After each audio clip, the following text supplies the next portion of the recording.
Good day, guys. Trust we all are doing good. I'm Tio, and welcome to my day 40 video of the 100 Days of Technical Analysis Challenge. Today I'll be looking at AUDNZD. So, let's dive right into it. To the monthly time frame, if you do look closely, from the monthly time frame, dealing with relevance in price, we can see we have this W pattern right here. So, let me mark that out. We have this W pattern right. Yeah. And what do we have?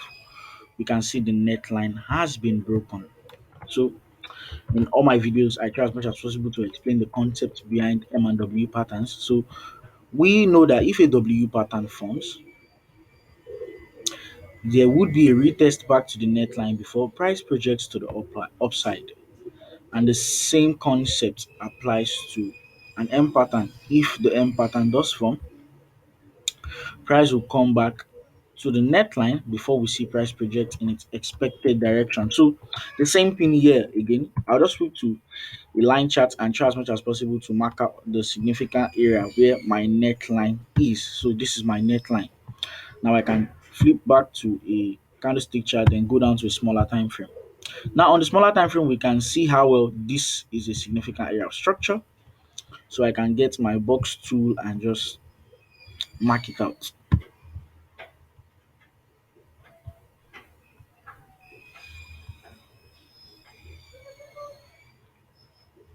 Oh yes. So this is the area of structure that we would be looking at.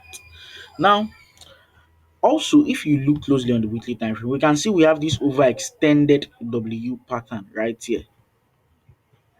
This overextended W pattern. So we expect price to come back to this area because of this is like the major area of structure on the weekly time frame. From the monthly down to the weekly time frame, you can see it acted as resistance, resistance, resistance. So we should expect price to act as possible support at this area. Now going to the daily time frame. On the daily time frame, we can see how well price is moving in relation to this. So back to the weekly time frame before I actually try as much as possible to get enough insight on the daily time frame. This is the swing low and this is the swing high. If I place my fibs from this value low to this value high, you can see how well the zone or the area of structure for the retest actually aligns with the 50% fib level. So if I were to look to go short on this, I would short back to the 50%. Wow. Okay. I'll short back to the 50% fib level. Then I'll start looking for buying opportunities at that area of structure. So to the daily time frame, I can now reset my chart. Yes. So on the daily time frame, we can see a few things, a few confluences. Prices at the value high, like a fresh area on the daily time frame. Yeah, and also we have it at the overbought region on the RSI, which is like further confluence for us. So since there is no divergence, the RSI still signifies further confluence for us. And also look at this right here. This is a significant area of structure, like a minor significant area of structure. Yeah, and look at what price has done. Price has broke through it, so I can use my trend line tool to actually mark that out. Okay, so perfect. Yeah, so price is actually below this area of structure.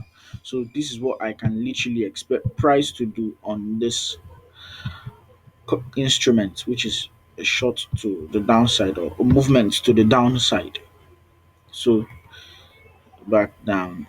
Yeah. Yes. So I expect price to just shoot to the downside back here. So down to the 4 hour time frame. On the 4 hour time frame, we can see how well price moved.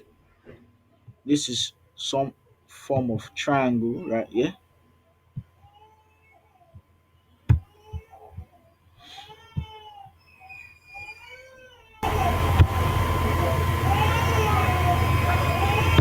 We can see how well price broke out, came back for a retest at the previous area of structure. Then we expect price to push down to the downside back into the significant area of structure.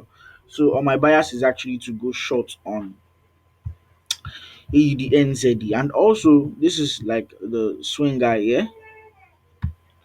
and this is the swing low for this movement, and we can see how well it has rejected off the 50% fib level on the 4 hour time frame.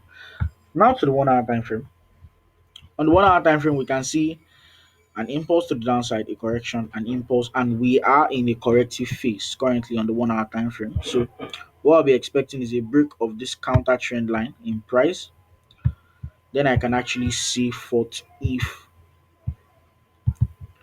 this does break to the downside, then I can actually look to go short on it. So that is like my bias on AUD NZD. My bias on AUD NZD is to go short to the downside.